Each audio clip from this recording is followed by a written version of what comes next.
Hey everyone, Michael Bodner here with another Tesla Tunity, and today I'm going to help you fix the USB ports in your Tesla Model 3.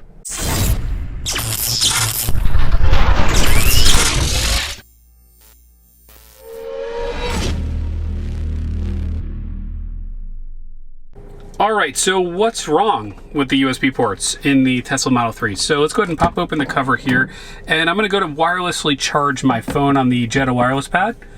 And of course you'll see it successfully starts charging on the left-hand side.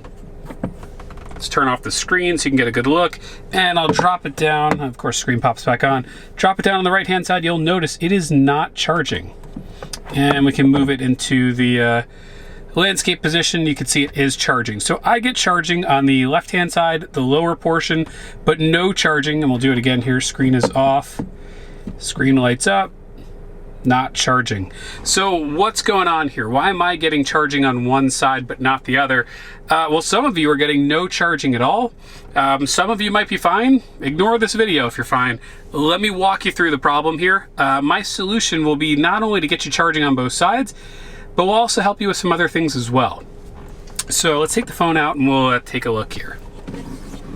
So thanks to Jetta, I realized in my first video I told you guys you couldn't push this thing up. Yeah, just push a little bit harder and it goes right up. There you go. So what's going on down here? I've got some wiring mess here. So you see right here, move that out of the way. I actually have, and I'll pull this out for us, a Y adapter. So you can see one end goes into the car, one end has my dash cam thumb drive on it, and the other end is going into the charging pad. And if you look really closely, that's going into the side that's working. So which side's not working? We get that out of the way for us. The side that's not working is directly wired in. So what happened? Tesla made a change in the software, and now the only way to charge with your wireless charging pad is to use a power-only cable. Well, these cables carry power and data.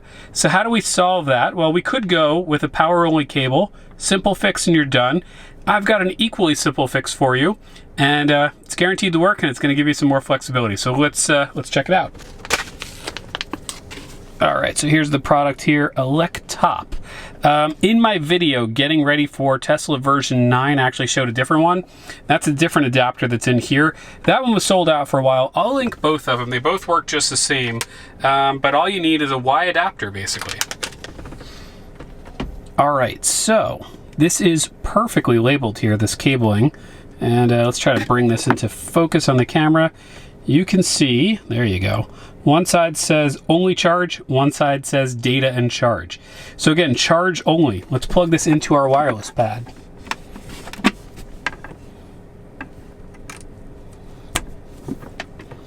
All right, we will plug this into the back. Okay, that leaves us with an extra data and charge port. I'll tuck that over to the side for a second. Okay, let's plug back in our other splitter. All right, and again, our thumb drive here for the dash cam. Put that down and out of the way for a second. All right, let's drop down the tray. Let's make sure everything works.